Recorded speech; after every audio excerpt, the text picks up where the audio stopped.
देश नीति, केवल सच्ची और पक्की खबरें। नमस्कार, मैं मेघा हिंदुस्तानी स्वागत करती हूँ आपका देश नीति पर। झारखंड मुक्ति मोर्चा और भारतीय जनता पार्टी आखिर क्या कुछ बड़ा करने वाली है?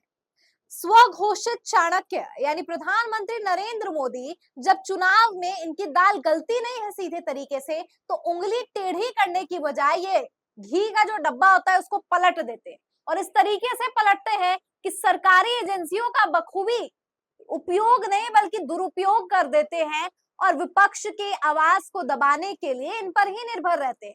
यानी कि प्रधानमंत्री नरेंद्र मोदी की ओझी राजनीति अब एक बार फिर से प्रमाणित हो चुकी है, लेकिन इस बार झारखंड में कुछ बड़ा होने की तैयारी है। क्या झारखंड मुक्ति मोर्चा टूट जाएगी? क्या हेमंत सोरेन और चंपई सोरेन का साथ छूट जाएगा? क्या हेमंत सोरेन ने चंपई सोरेन पर जो विश्वास जताया था उस विश्वास को तोड़ देंगे चंपई सोरेन? तमाम सवाल इस वक्त हमारे आगे हैं, लेकिन सबके उत्तर आपको सिलसिलेवार तरीके से देंगे। लेकिन सबसे पहले मैं आपको दो खबरें बता दूं। खबर दो तरीके की इस वक्त निकल कर आ रही है। पहली खबर आज तक की है जिसमें लिखा है, निजी काम से आया हूं, दिल्ली में बोले चंपई, बीजेपी में शामिल होने की अटकलों पर कहा जहां पहले था अभी वही। यानी आज तक की खबर की माने तो चंपई सोरेन अभी पार्टी चेंज नहीं करेंगे, जैसा कि चंपई सोरेन खुद कह रहे हैं। दूसरी अमर उजाला की खबर है जिसमें लिखा है, झारखंड के पूर्व मुख्यमंत्री चंपई आज थामेंगे भाजपा का दामन, 3 विधायकों के साथ दिल्ली में डाला डेरा। और अमर उजाला तो ये कह रहा है कि चंपई सोरेन जो है वो पार्टी बदलने वाले, भाजपा के साथ जाने वाले। तो आखिर किसकी क्या सच्चाई? सच्चाई जानने से पहले आपको बताते हैं जी न्यूज ने क्या छापा है। लिखा है, चंपई सोरेन झारखंड के मुख्यमंत्री भी अचानक ही बने थे, तब अपमान क्यों फील कर रहे हैं? आपको याद दिला दूं कि हेमंत सोरेन झारखंड के मौजूदा मुख्यमंत्री जब जेल में गए थे तब उन्हें मुख्यमंत्री पद का इस्तीफा देना पड़ा था मुख्यमंत्री पद से, लिहाजा पद खाली हो गया था और हेमंत सोरेन ने चंपई सोरेन पर विश्वास जताया और उस समय चंपई सोरेन ने सत्ता तो संभाल ली, लेकिन जब हेमंत सोरेन वापस आते हैं तो चंपई सोरेन को जो है इस्तीफा उनसे दिलवाया जाता है और हेमंत सोरेन एक बार फिर से जो है मुख्यमंत्री की कुर्सी पर काबिज हो जाते हैं। लेकिन सवाल ये उठता है कि जब इस तरीके से अचानक तरीके से इनको कुर्सी मिली चंपई सोरेन को, तो अब ये बात निकल कर क्यों चंपई सोरेन की तरफ से आ रही है कि वो अपमानित फील कर रहे हैं, पार्टी ने उन पर विश्वास नहीं जताया, पार्टी से उन्हें वो सपोर्ट नहीं मिला, जबकि मुख्यमंत्री बनाने वाली भी पार्टी थी और वो भी अचानक से। तो आखिरकार इस तरीके की प्रतिक्रिया क्यों निकल कर आ रही है? तमाम चीजें आपको बताएंगे, लेकिन पहले देखिए कि चंपई सोरेन कौन है। दैनिक भास्कर की एक छोटी सी रिपोर्ट है जिसमें चंपई सोरेन का जिक्र है। लिखा है, जेएमएम झारखंड मुक्ति मोर्चा के उपाध्यक्ष है, सरायकेला सीट से विधायक है, 68 इनकी उम्र है, मैट्रिक पास इनकी शिक्षा है। 1991 में पहली बार चुनाव इन्होंने निर्दलीय के तौर पर लड़ा था और जीत भी हासिल की थी। फिर 1995 में झाझुमो के टिकट पर जीत हासिल की थी। 2005 में से लगातार ये सरायकेला से विधायक है। एनडीए सरकार में 11 सितंबर 2010 से 18 जनवरी 2013 तक कैबिनेट मंत्री रह चुके हैं। 2019 में परिवहन, एससी/एसटी और पिछड़ा वर्ग कल्याण मंत्री बने। बिहार झारखंड बंटवारे में शिबू सोरेन के साथ अहम भूमिका निभाई। उन्हें झारखंड टाइगर के नाम से भी जाना जाता है। तो ये पूरा का पूरा चंपई सोरेन के बारे में। लेकिन चंपई सोरेन ने एक नया लेटर लिखा है। वो लेटर में क्या लिखा है वो आपको बताते हैं। देखिए, सीएम पद से हटाने का दर्द छलका, 31 जनवरी को मैं मुख्यमंत्री चुना गया, लोगों की सेवा कर रहा था। अपने कार्यकाल के पहले दिन से लेकर आखिरी दिन तक मैंने पूरी निष्ठा के साथ कर्तव्यों का निर्वहन किया। जेएमएम के खिलाफ गुस्सा, आप सभी के मन में कई सवाल उमड़ रहे होंगे, आखिर ऐसा क्यों हुआ जिसने कोल्हान में एक छोटे से गांव में रहने वाले गरीब किसान के बेटे को इस मोड़ पर लाकर खड़ा कर दिया है। सीएम रहते चलते कार्यक्रम से हटाया गया। हूल दिवस के अगले दिन मुझे पता चला कि मेरे सभी कार्यक्रमों को स्थगित करवा दिया गया है। पूछने पर पता चला कि विधायक दल की एक बैठक बुलाई गई है, तब तक आप सीएम के तौर पर किसी कार्यक्रम में नहीं जा सकते। शिबू सोरेन होते तो हालात कुछ और होते। पार्टी में मेरी गिनती वरिष्ठ सदस्यों में होती है, बाकी लोग जूनियर है और मुझसे सीनियर सुप्रीमो जो है वो स्वास्थ्य की वजह से राजनीति में सक्रिय नहीं है। फिर मेरे पास क्या विकल्प था? अगर वे सक्रिय होते तो शायद अलग हालात होते। बैठक के दौरान ही मांगा गया इस्तीफा। विधायक दल की बैठक का एजेंडा तक मुझे नहीं बताया गया। बैठक के दौरान मुझसे इस्तीफा मांग गया।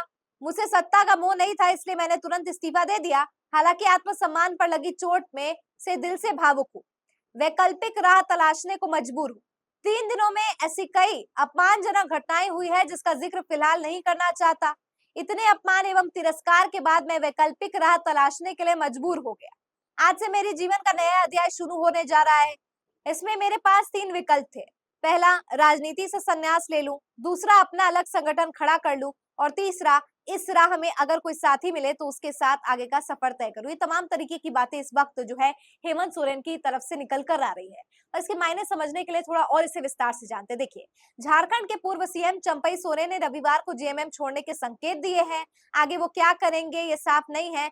रविवार की शाम उन्होंने सोशल मीडिया प्लेटफॉर्म एक्स पर लिखा है कि जेएमएम में मेरा अपमान हुआ है। सीएम रहते मैंने बेहतर काम किया है, मुझे हटा दिया गया। मुख्यमंत्री रहने के बाद मुझे कार्यक्रम बीच में नहीं बुलाया गया। विधायक दल की बैठक में मुझसे इस्तीफा मांग लिया गया। चंपई ने अपने लेटर में ये लिखा है कि आज से मेरे जीवन का नया अध्याय शुरू है। इसके बाद इसमें मेरे पास 3 विकल्प है। पहला, राजनीति से संन्यास ले लूं, दूसरा, अपना अलग संगठन खड़ा कर लूं, या तीसरा, इस राह में अगर कोई साथी मिले तो उसके साथ आगे का सफर तय करूं। हालांकि उनका अगला कदम क्या होगा, किसी पार्टी में शामिल होंगे, ये अभी तक क्लियर नहीं है। तो दोस्तों, तरह तरीके की बातें सामने आ रही है, लेकिन इसको लेकर चंपई सोरेन खुद क्या कह रहे हैं वो देखिए। चंपई सोरेन ने ये बात लिखी है, लेटर लिखा है और बात कही है कि हो सकता है कि वो कोई नए विकल्प की तलाश करे, या हो सकता है वो संन्यास ले ले। मतलब ओवरऑल अगर मैं बताऊं कि भाजपा में शामिल हो नहीं हो वो एक अलग मसला है, लेकिन जेएमएम से यहाँ पर वो पूरी तरीके से खफा है, ये बात तो स्पष्ट है। अब इसको लेकर हेमंत सोरेन, झारखंड के मुख्यमंत्री, क्या कह रहे हैं वो आपको दिखाते हैं। बीजेपी में जा सकते हैं झारखंड के पूर्व मुख्यमंत्री सीएम चंपई। हेमंत सोरेन बोले, पैसा ऐसी चीज है कि नेता इधर से उधर हो जाते हैं। अब आपको बता दूं कि हेमंत सोरेन पर किस तरीके से जमीन घोटाले की कार्रवाई की गई। इससे पहले अरविंद केजरीवाल, संजय सिंह, मनीष सिसोदिया पर भी कैसा कार्रवाई किया गया। यानी जैसे जैसे चुनाव आते हैं तो इस तरीके का रवैया इनको देखने को मिलता है। अब देखिए, कर्नाटक में भी ये सीधा रवैया से चाह रहे हैं इस्तीफा दिलवाना।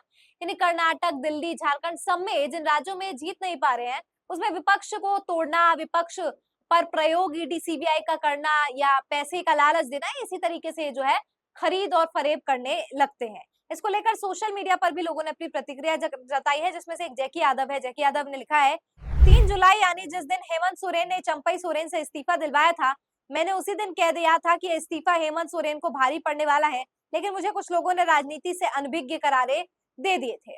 आज भी अगर आप चंपई सोरेन को हल्के में ले रहे हैं तो आपको झारखंड की राजनीति का कगागा नहीं पता। चंपई सोरेन जमीनी नेता है, वो बहुत ही तजुर्बे वाले नेता है। हेमंत सोरेन को इस विधानसभा चुनाव में चंपई सोरेन बेहद ही भारी पड़ने वाले हैं। जहां तक मुझे लगता है चंपई सोरेन बीजेपी के साथ नहीं जाएंगे। उन्होंने जो अपनी पोस्ट में 3 रास्ते बताए थे उसमें से वह दूसरा वाला रास्ता चुन सकते हैं। वो कहते हैं ना कि हर कोई चुनाव जीतने के लिए नहीं लड़ता है।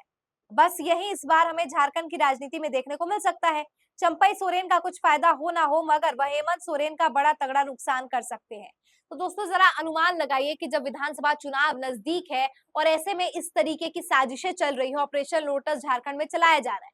लेकिन दोस्तों, ये जो तरीका अपनाया जा रहा है भारतीय जनता पार्टी के द्वारा, ये बताता है कि बीजेपी के पास चुनावी मुद्दों का कितना अभाव है। कोई मुद्दे ही नहीं है इनके पास। इसीलिए अब ये विपक्ष की आवाज को दबाने के लिए, विपक्ष की आवाज को दबाने के लिए, उनका मुंह बंद करने के लिए इस तरीके के पैंतरे आजमा रहे हैं। लेकिन दोस्तों, क्या आपको लगता है न्याय संगत है?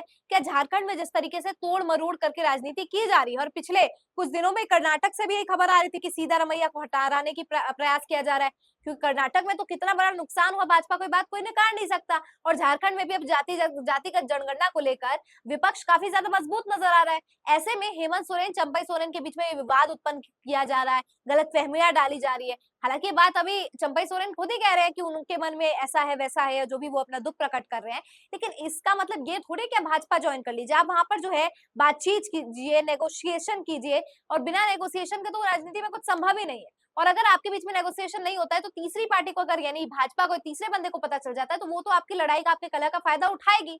और यहाँ पर दोस्तों, आप समझ सकते हैं कि बीजेपी कितनी ज्यादा ओझी राजनीति कर रहे हैं। झारखंड में ये जो तस्वीर सामने आई है, अब चंपई सोरेन क्या करते हैं, उनका अगला दाव क्या होगा? क्या वो कोई नई पार्टी में शामिल होते हैं? क्या वो भाजपा में ज्वाइन होते हैं? अपनी पार्टी अलग कर लेते हैं? क्या करने वाले हैं वो? आपको क्या लगता है? जो कुछ भी कमेंट सेक्शन में बताइए। फिलहाल मुझे दीजिए इजाजत और देखते रहिए देश नीति। धन्यवाद।